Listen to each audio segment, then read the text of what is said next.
नमस्कार,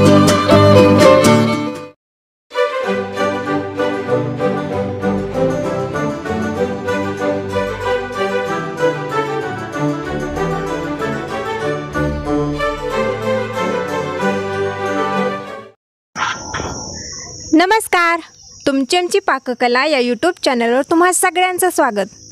आज आपण बनवतोय कोथिंबीरची भाजी।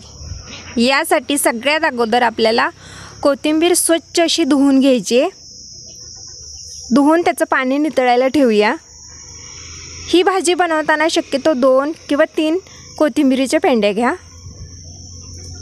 म्हणजे भाजी पुरेशी होईल। फार कमी लोकांना ही भाजी माहिती आहे किंवा फार कमी लोक ही बनवतात। कोथिंबीर निवडून घेऊया। त्यासाठी पाला आणि कोवळी देठं सुद्धा आपल्याला घ्यायची आहेत। ही भाजी खूप पटकन होते। वड्या भजी नेहमीच आपण बनवतो, पण भाजी सुद्धा खरंच खूप छान लागते आणि कोथिंबीरीचे सगळे गुण त्या भाजीमध्ये येतात।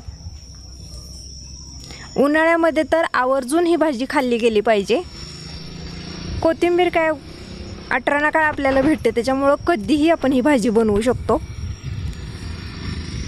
कोथिंबीर निवडून झाल्यानंतर पुन्हा एकदा आपल्याला पाण्यातून स्वच्छ अशी धुवून घ्यायची, म्हणजे माती खर वगैरे असेल तर ती निघून जाईल। ही भाजी बनवताना मी इथं 8 ते 10 मिरच्या घेतल्यात, कापून घेऊयात त्या। भाजी बनवताना मिरची तिखट घ्या, प्रमाण हवं तर कमी जास्त करा, आणि लसूण सुद्धा साधाच घ्या। कोणतीही भाजी बनवताना ना लोखंडी कढई किंवा लोखंडी तवा वापरा, भाजीची चव खूप छान लागते। लसूण सुद्धा चिरून घेऊया। तुम्हाला हवं असल्यास तुम्ही इथं कांदा किंवा टोमॅटो सुद्धा वापरू शकता, पण मिरची आणि लसूण यानं सुद्धा ही भाजी छान होते। भाजी बनवायला घेऊया। त्यासाठी गॅसवर कढई ठेवून 1 पळी तेल टाकूया त्याच्यामध्ये। झटपट होते, या भाजीला फार वेळ लागत नाही। मिरची आणि लसूण टाकून परतून घेऊया। परतून झालं, आता आपल्याला ही सगळी कोथिंबीर याच्यामध्ये टाकायची। एक अर्धा मिनिट आपल्याला ही कोथिंबीर सुद्धा चांगली परतून घ्यायची आहे। संपूर्ण कोथिंबीरीला तेल लागलं पाहिजे। तेल आपण कमीच वापरायचं इथं।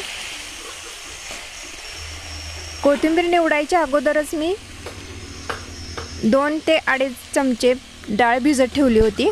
ती डाळ सुद्धा याच्यामध्ये टाकूया। ती सुद्धा आपल्याला एक अर्धा मिनिट परतायची चांगली।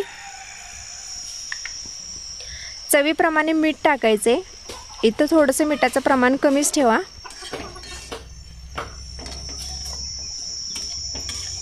चांगलं परतून झालं की किंचित पाण्याचा शिडकावा करायचा आणि ही भाजी वाफेवरच शिजू द्यायची। फार पाणी या भाजीला टाकायचं नाही। 1-2 ते 3 मिनिटांनी ही परत बघते मी, शिजली का बघूया। आली, शिजत आली। त्याच्यामध्ये पाणी टाकायची गरज नाही। ताजी आणि कोवळी कोथिंबीर आहे, त्याच्यामुळे पाणी लागत नाही, वाफेवरच शिजतं। झाकून ठेवल्यानंतर बघा आता आपली भाजी जवळजवळ झाली आहे। फक्त थोडंसं परतून घेऊया।